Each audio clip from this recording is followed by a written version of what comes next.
So it's funny you didn't mention doing things for the first time because this is actually my first ever conference or summit. So I'm quite nervous. I don't know if you can tell or not, but I appreciate you guys and they're ready. Um, but yeah, I'm going to do things kind of differently today. So I'm a black swan in this room. I totally get it. First off, I don't have a slideshow presentation. I'm just talking. That thing that they say when people speak and they say like, picture the crowd in their underwear or something like you over there is kind of weird. So I'm not going to do that.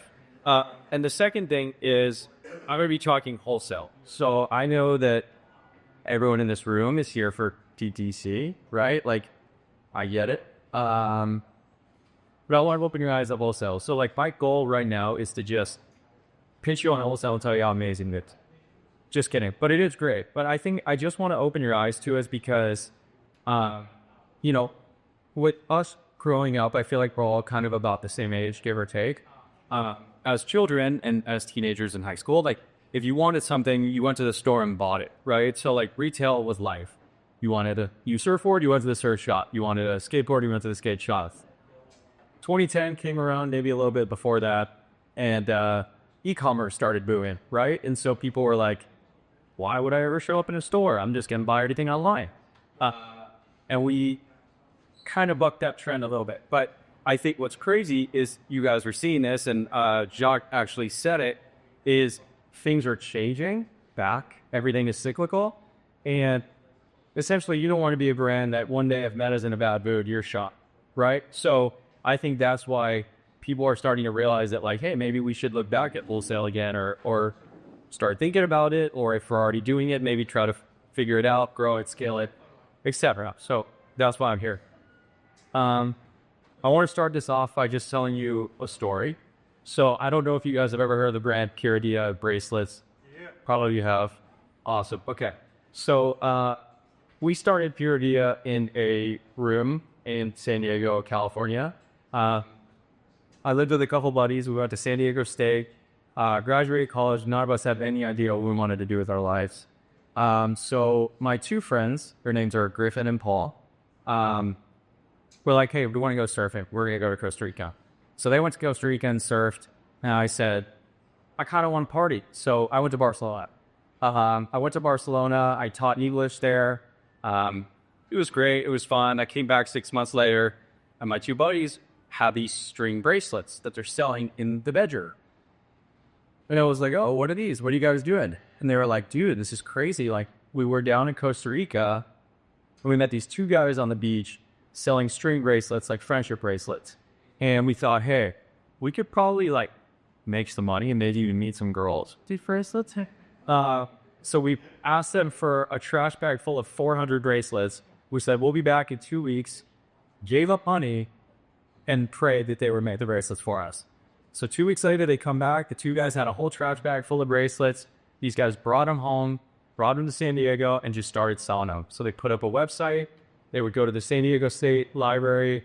There'd be people studying. They'd say, hey, follow us on Instagram. We'll give you a bracelet. Follow us on Instagram. We'll give you a bracelet. So they started building it. They started growing. Now I'm home, and I'm doing commercial real estate sales. I absolutely hated it. I was sitting in a room probably the size of this table, me at a desk with my back to my boss at his desk, expected to make 100 cold calls a day, and he listened to all of them.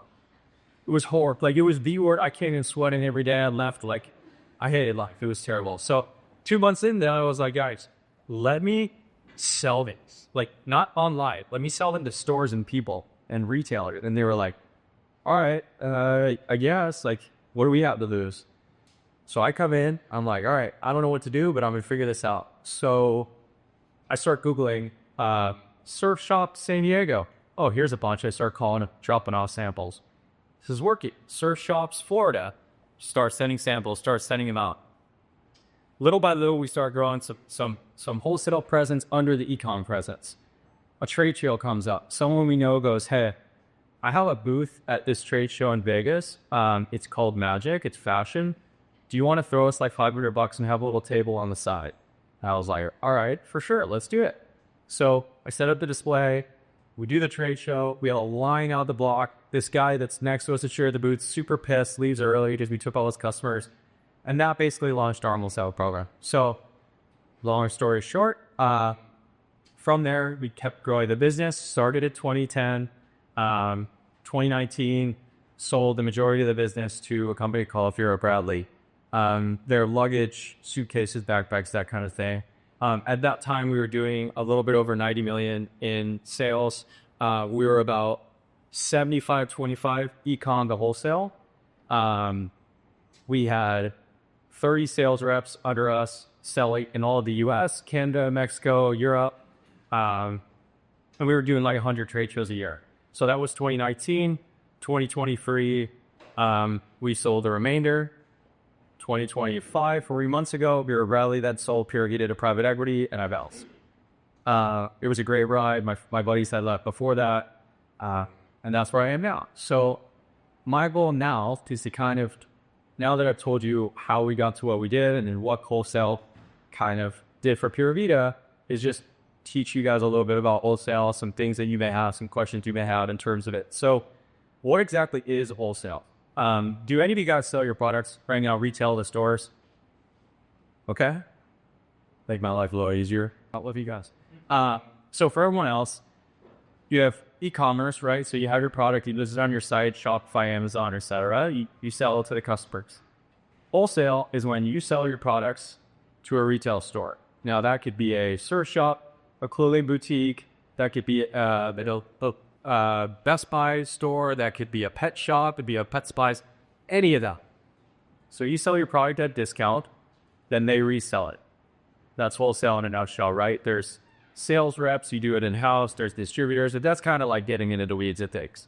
So that is the basis of wholesale. And like I had said earlier, the reason that I feel as though wholesale and retail are important is because you want to have multiple legs to stand on. One of the reasons that Vera Bradley really, really loved Pura Vida, obviously besides the numbers, was that we had multiple legs that we were standing on as business, right? So we had e-com. If there was ever an issue with e-com, we had a robust wholesale business doing 35 million.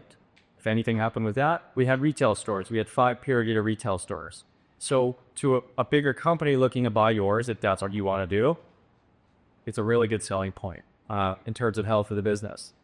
So how Pura Vida grew our wholesale program is, and this is kind of how I recommend to most brands starting out, is we started in-house.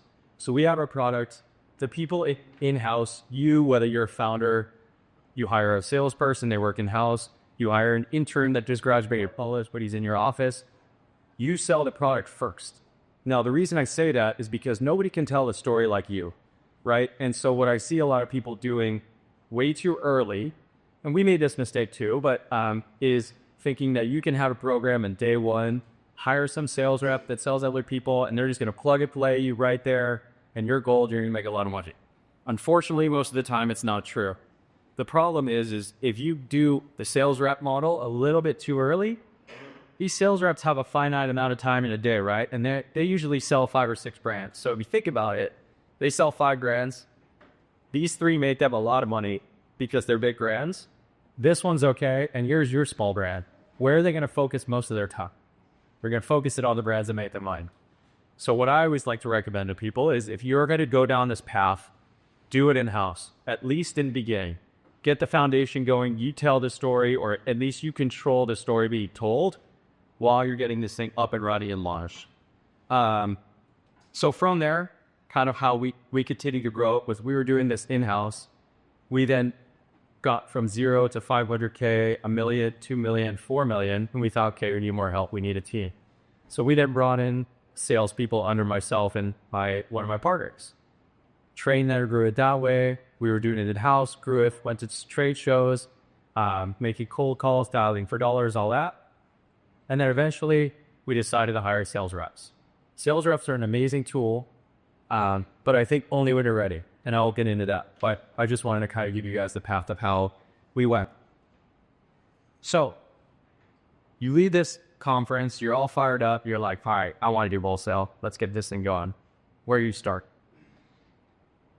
First thing that I always recommend to people is figure out your elevator pitch, right? So like you have an e-com product and you're telling someone about your product. Maybe you say, hey, we're the #1 searched lamp on Google, right? Or whatever. I'm the number one YouTube search of this. Like, that's awesome. And that's really, really cool.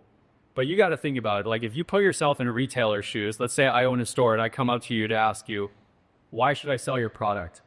You want to have an elevator pitch to tell them so that they can then pass that along to people. If you're the most searched item online, it doesn't really resonate with someone in a store that's just kind of window shopping or just impulse buy.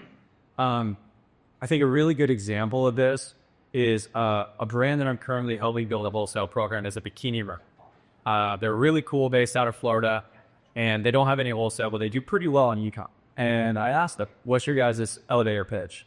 Why should a store carry your bikinis?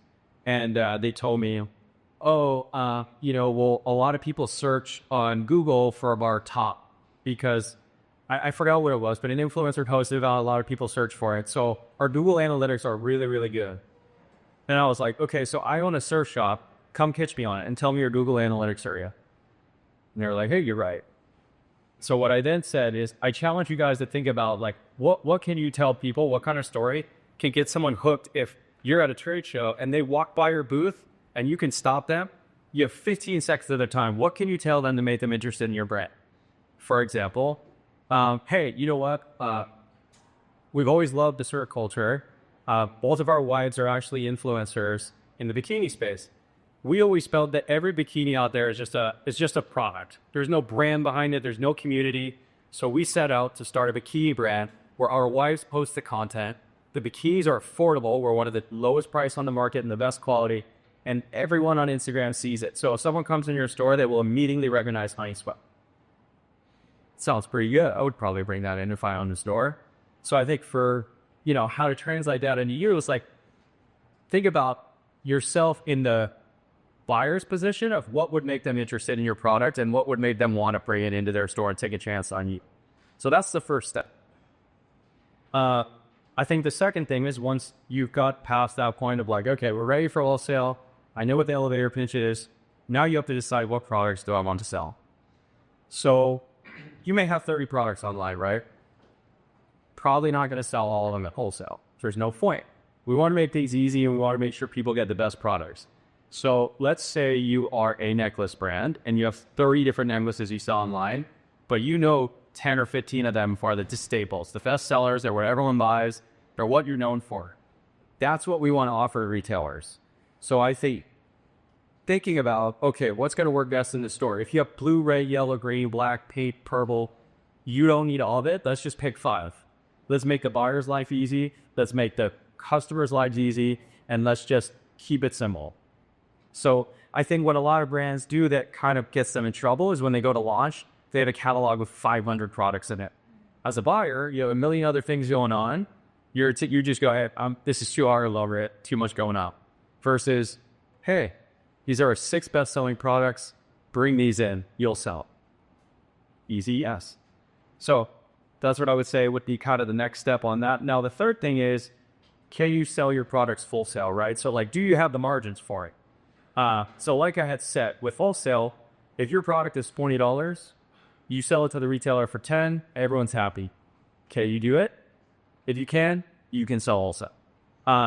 If you're paying $7 for a product and you sell it for $20, you probably can't sell it for $10 because you guys understand margins. I don't need to go into that, but that's another step that you have to think about. Now, the good thing about wholesale recently is with the iOS change in 2022 and had prices getting more expensive and the marketplace getting so flooded, that the wholesale retail space is actually becoming more profitable for brands instead of selling DTC. And I'm not hating on DTC, I know where I am. But I'm just saying, like, Pura Vida started out for 10 years. We were 80-20, e-com to wholesale. And it was always like, yeah, wholesale's in the back burner, we're an e-com brand. Those were the days of put $1 into Facebook, you get $5 back. Unfortunately, it's not that easy anymore.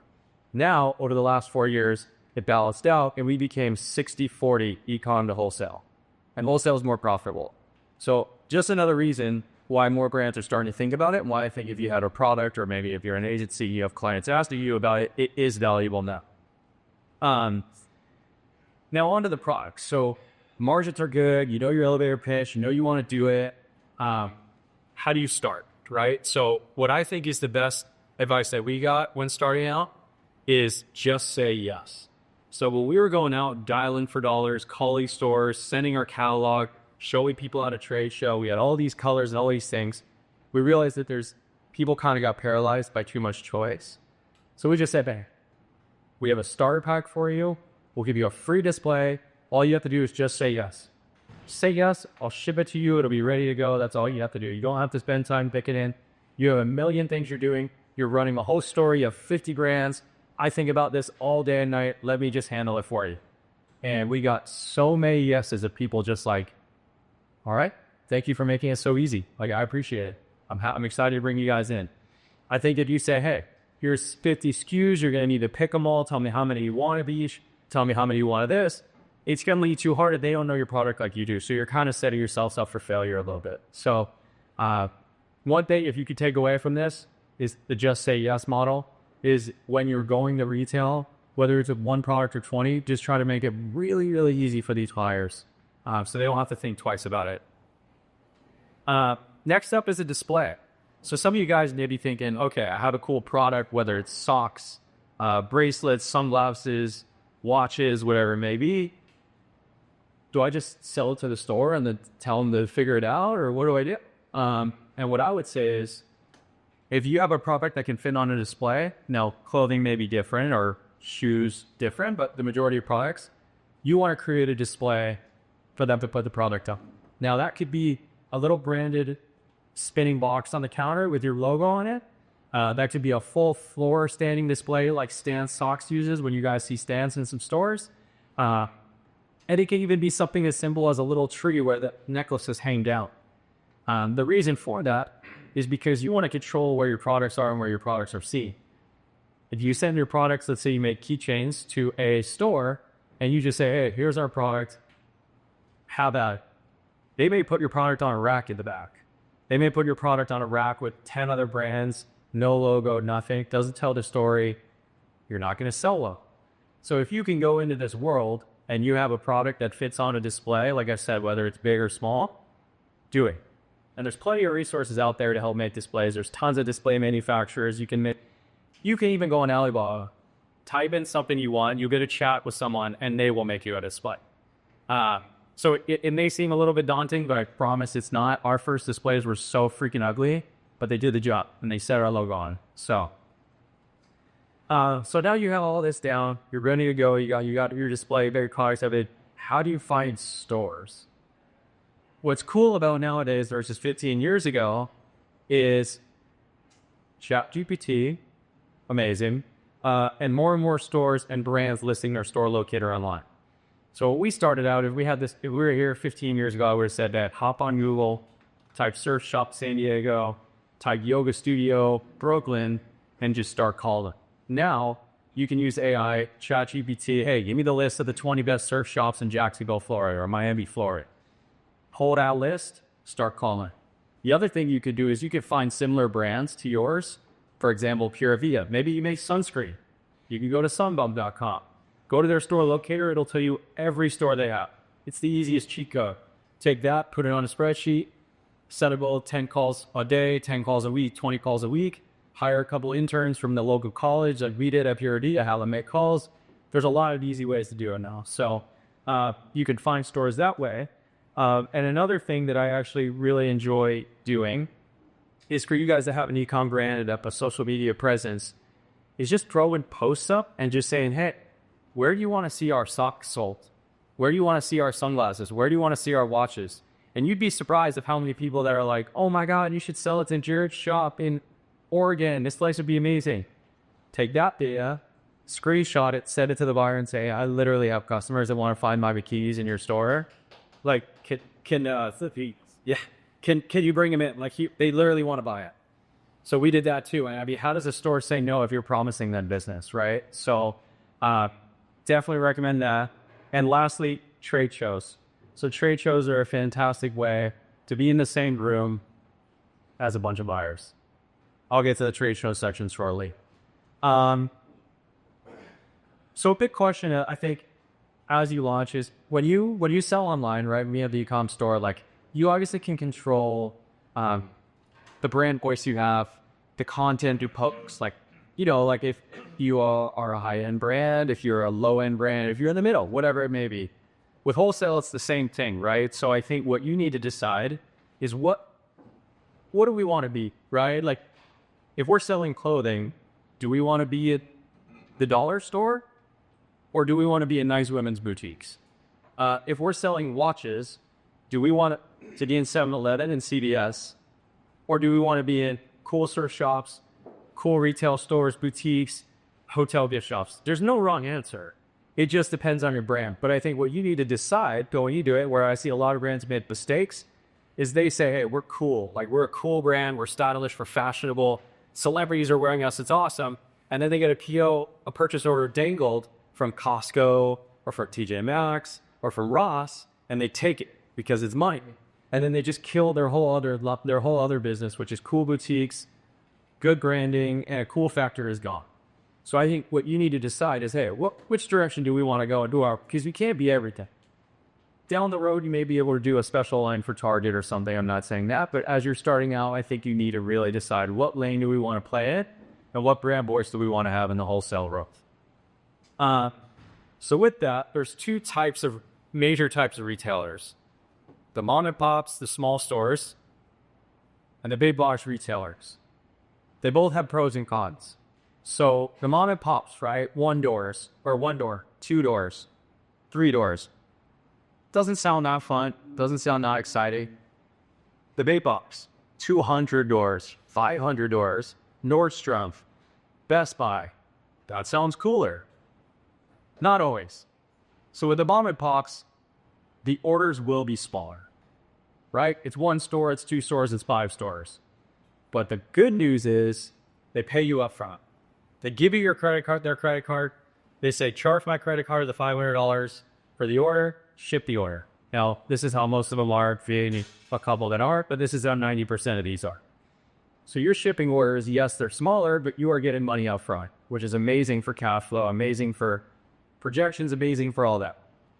Now, obviously, the problem is you need a lot of those to do a lot of business. But the good thing is you can stack those, be bringing in money, be getting your brand awareness out there. People see you, and then all of a sudden you get a knock on the door for Nordstrom, and you're ready for it because you have the foundation of cash coming in and people wholesaling your line so that if anything went wrong with this big box, you have product to sell it to. Now, big box, huge POs, right? Couple $100K, be amazing getting a $200,000 order in one or $1 million order one day in your inbox. Comes with a lot of headaches though. They don't pay for 60 days, sometimes 90. You get chargebacks.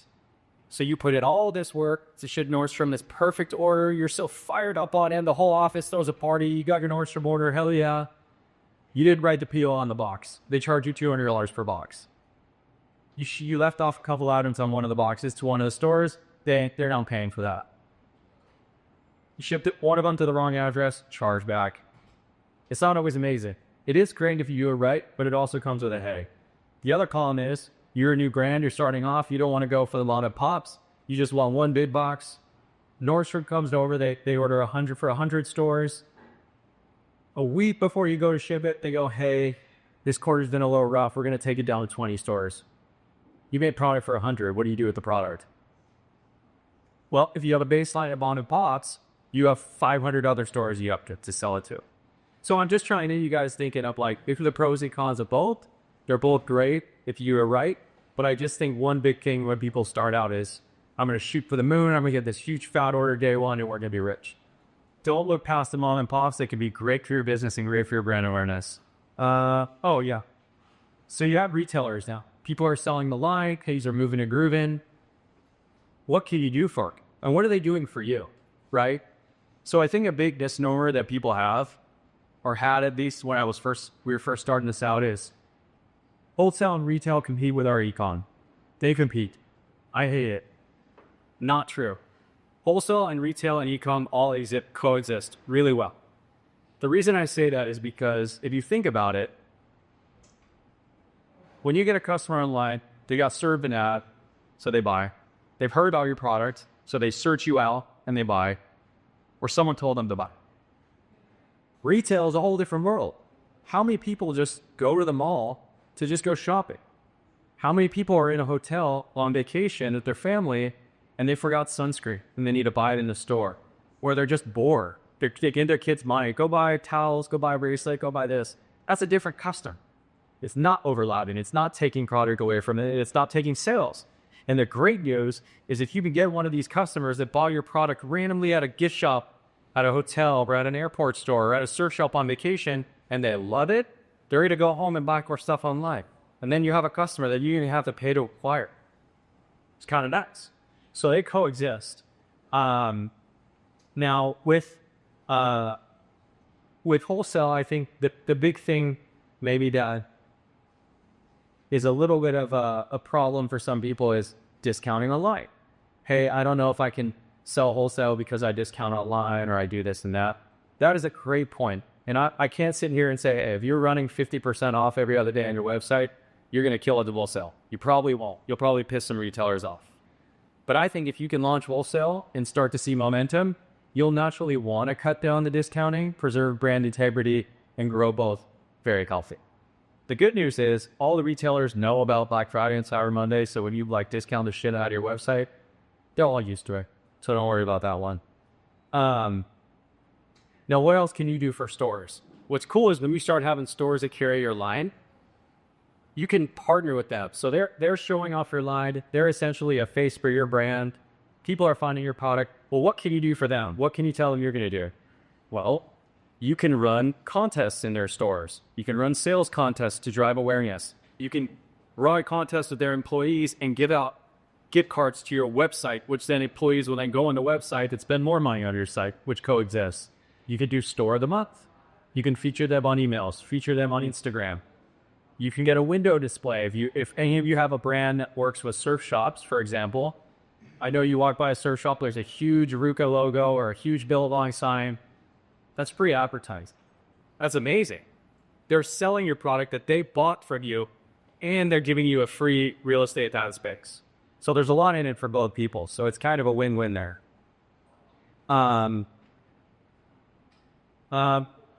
So I think next from there is once you have that, you got a foundation going, you're moving and grooving, you're doing a few million in sales. Okay, we can't do this all in-house. We need sales reps. How does that work? What do we do? How do we find them? So sales reps are great when used properly. Sales reps are outside teams for the most part that are 1099, that usually have their own agency or their own showroom or their own business, and they're repping multiple lines and selling it in a certain territory. So why is this good, you ask, right? Like why? Well, if you have a product that you want to make sure is fully stocked on the display at all times, or if you sell shirts and the sizes all get mixed, and you want someone in there, boots on the ground, changing up the sizes, making it look nice, that's where sales reps come in. So what you would then do is, hey, we're based out of San Diego. I'm looking for sales reps in the Southeast. Great. So there's plenty of sales reps out there, plenty of showrooms. Maybe they also rep a bikini line. Maybe they rep a sock line. Maybe they rep a hat line. And you think, okay, this is great. Like I have a shoe brand, perfect fit. These guys now sell your product. They're going in the stores. They're on the road. They're talking to buyers. They're putting in stores. They're updating your displays, making sure things look amazing. And you're just paying them a commission. So that right there is how you go from this to that. Because then, let's say you have 30 stores in Florida. These guys sell to 200. Now they're plug and plan. Why did that work in the beginning? Because you didn't have enough momentum and enough buzz about your brand. But once you get that going on your own, instead of having to beg sales reps to sell your stuff, they're coming to you. So I got to wrap up shortly, but there was just kind of one more thing I wanted to talk about was trade shows. So trade shows are really cool, right? So I would say the one downside about trade shows is they're expensive. Like I'll just get that out of the way first. 100% they're expensive. However, there is no other place that you can need a room with 500, 1,000, 2,000 buyers in a 3-day span. It's just impossible. You can make cold calls all day, every day. You won't get to 2,000 people unless you're like a machine, but still, you won't get there. And so trade shows, what they are is you are in a room, convention center kind of thing, where the theme is clothing. where the theme is electronics. I'm sure some of you guys have heard of CES, the electronics, tech, that kind of thing. You go as a brand, you set up a booth, you set up your samples, you set up your order forms, catalogs, all that, and buyers come and they write orders and you ship them. Now, obviously, it's not that easy, but in theory, that is what a trade show is. Trade shows are amazing because not only do you get the mom and pops, but a lot of times it's how you get the Nordstrom, the PacSun, the Tilly's, the Ronjon, because cold calling these big companies just is hard. It's really hard. And you can send them a package of your product, and pray they open it and pray it gets to the right buyer. Unfortunately, it does. But trade shows are kind of a cheat code because they're all there, they all have to be there, and they all have money to spend. So trade shows are a big part of how we got to where we were and how a lot of brands that I've seen in the past and see now get to where they are too. So don't be afraid of trade shows. That was kind of my last thing. I got to wrap up. But in general, I think just to sum everything up, wholesale is amazing. It's hard. It takes work. It takes manual labor. I cannot deny any of that. But it's extremely, extremely valuable. When you walk into a store that maybe you're on vacation or maybe you're walking around and you can see your product in that store, A, it feels damn good. And B, once you're in there, it's easy. You're just managing the relationship. You're getting reorders. They're expanding you to more stores. They're advertising for you. So, if you're thinking about wholesale, do it. I promise. That's it. Thanks, yeah.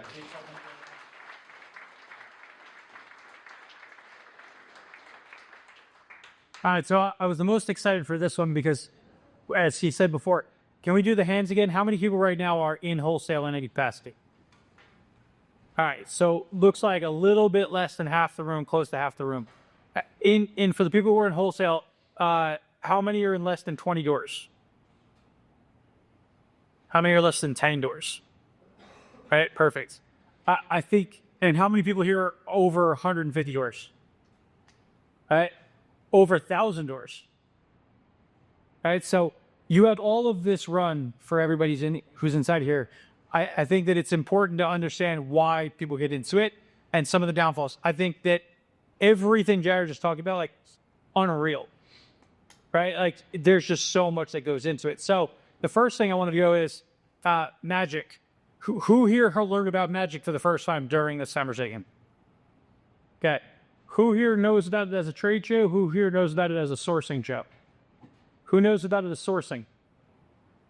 Okay, if you don't know about it as sourcing, Magic, the sourcing show, is also where you can find the person who can manufacture your stuff. All right, so if you have a streetwear brand and you want to get me in the same place that Represent is, Magic sourcing show can also get you introduced to some people who manufacture Represent. For UK companies, Q was saying before, great places to research. Represent, because they're in the UK, they have to list every single manufacturer of their product on their website. So you can go there and see all of their manufacturers on their website right now today. Go there, it's free. Right? So just understanding and finding out about Magic bolt sets, hugely important to what's going on. So question for you, who's your favorite big box retailer to get started in first, right? I know for me, in my world, the number one place everybody talks about is Shields, right? The reason why Shields is so good for sporting goods side, it's also a little more lifestyle, right? Combination of REI and Dick's Sporting Goods. But it's employee owned and operated.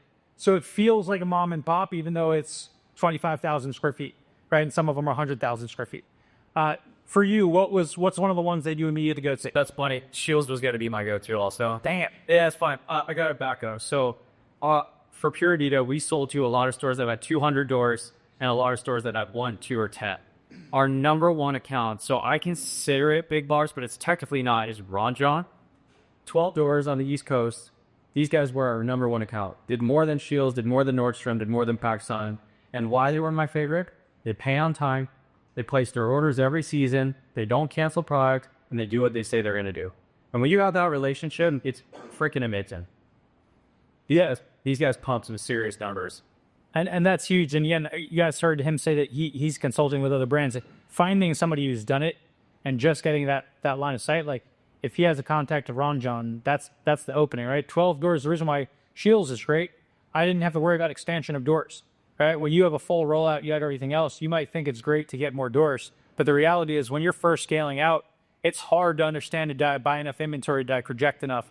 A lot of the smaller places don't have as good of a projection, right? When you get to the big people, they have demand planners, they have what they think they're going to sell through rate every single week, 9,000 different planograms of where they go, but the small people won't. So when you're there, not having door count expansion is important. So Ron John, 12 doors, that could be, right, the best count that you sign in the next 3 years. And it feels a little mom and pop-ish, and it feels a little big bucks, which hugely valuable. So you used reps a lot, and sales reps a ton. Why not scale more internal?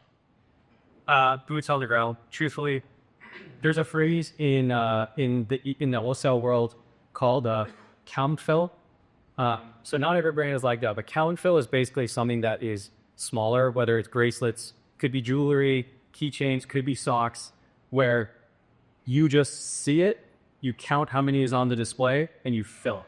Now, how that differs from something like clothing is with clothing, like with the bigger lines, maybe 7 jeans or something, they show the buyer what the spring summer line is. The buyer does one buy, you ship it for the season, and that's it. With count fill, you could get a reorder every month. You could get a reorder every 2 weeks.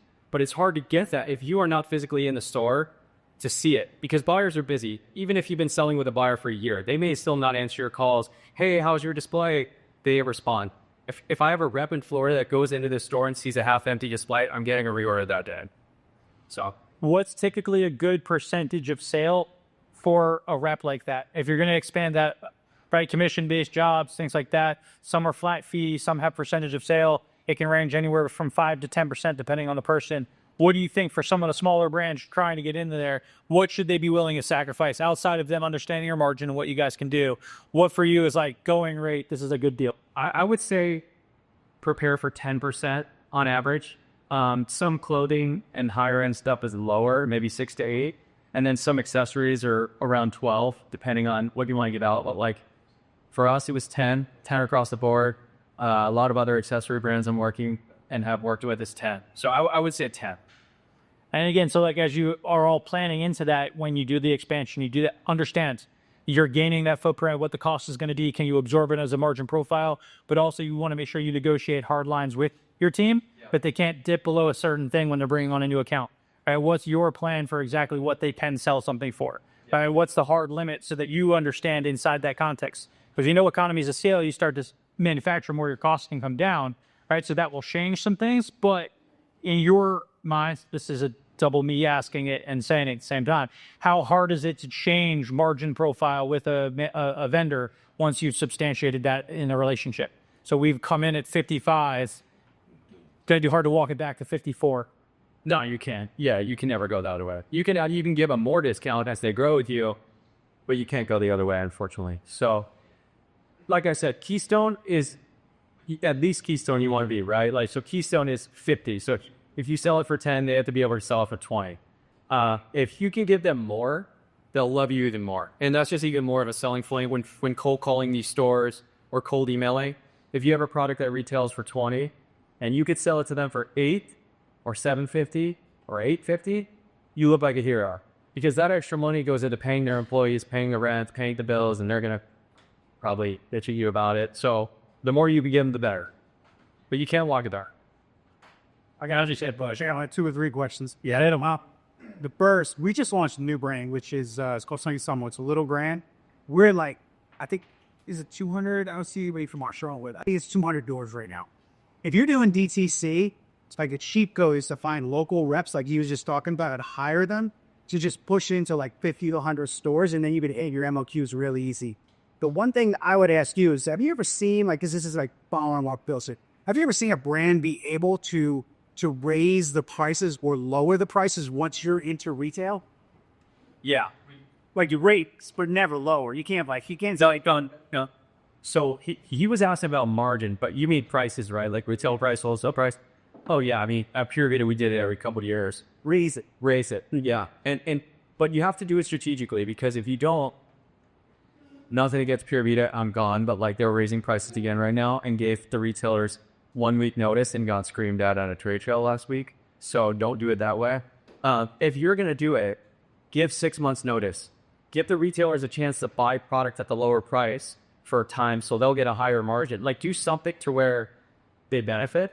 Because if you're just like, okay, what was $7 is now $8 starting next week, they're going to say, I have to reticket all the product I already have. I have to retag all this, manual labor, all this stuff. But if you're like, hey, in January of next year, it'll be more, you get away with it. They understand. And you got to start high. So this T-shirt that I'm wearing, we sell this for $8. When we go to boutiques, they want more than 2.5. If we go to department stores, a little tougher. It's a different animal, but price it really high for DTC so that you're embarrassed by the price in DTC. A lot of times I see brands, like talk to brands that are me asking us, hey, can we come into your showroom? I'm like, absolutely not, because your margin is just not even there. Like, they don't have the ability to go in unless they raise the price of about 58%. We start at 2.5. So you were saying 10 to 2. We tell every brand to try to get it at 2.5 because costs go up quickly. And then you're trying to tell the retailer they want to raise the price from 12.5% or 50%. It's not going to go well. Yeah. Sorry, Ash. Yeah, I mean, I think Keystone is mammoth. And then, it depends on the industry and everything. But yeah, for clothing, maybe 2.5.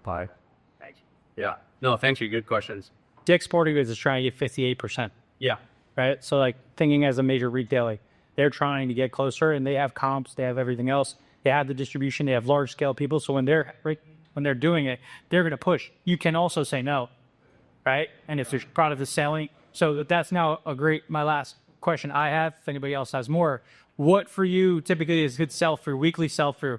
I know as you get to bigger places, bigger things, sell-through is going to be part of the function of, do we get repeat orders? How successful are you on the floor? Yeah. What are you typically looking for people so that they understand if they're doing a good job and they should start to sell? Weekly? 5 to 10%. Usually, you want them to sell through 5 to 10% of the inventory that you have for them weekly, and they're happy and you're happy. Like most, if you get on a call with a buyer once every couple of weeks and you ask how it's going, and you're between 5 to 10%, they're going to be happy. If you're under 5, they're going to be kind of pissed. Got to figure it out. And if you're over, obviously that's amazing too. But I would say in that range. Awesome. Question. We were on a consumer grants that are on each channel, like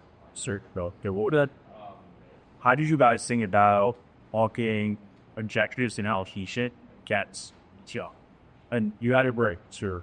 Yeah. Right. Yeah. Come from the world of loading up subjective on that first handful. Yeah. How you expand that out? Or how can you best expand that out? Just for replace that. Good question. The wholesale world's a little different in terms of marketing. So like wholesale marketing dollars, we use instead of, an e-com user for that, we use it for trade shows. We did meetups. We would get with stores and throw an event there. You shift your visual to wholesale. No. All we ever did was for like 2 years, we ran ads. We ran wholesale ads where it was like, literally, find them in your store, have your store look like this. We got a lot of leads. A lot were kind of shitty, but overall we did get some. But that was the only like actual digital ship that we did. Yeah. But in terms of like the dollars, we put them into wholesale. We just used it differently. Like we would connect with the store, give them $5,000 and throw an event there. And they would say, sponsored by Pura Vida, we give out bracelets, that kind of thing. Your percentage of worst dollars who shit up to wholesale or not yellow? You just kept it size to Kept it size. Yeah.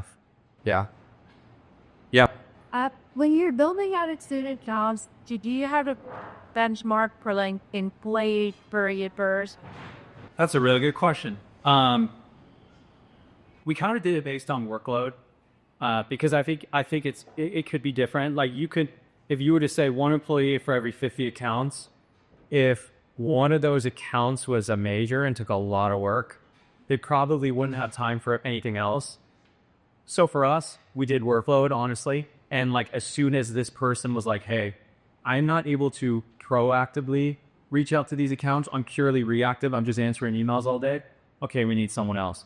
Because with that, you could just be an order taker, right? Like you could just answer your email, you could just answer a call, but you want someone proactively calling to see if they need a reorder, calling a cold call, a lead. So I think once you get to the point where this person cannot be proactive is when you need someone else. I hope that helps. Yeah. Okay.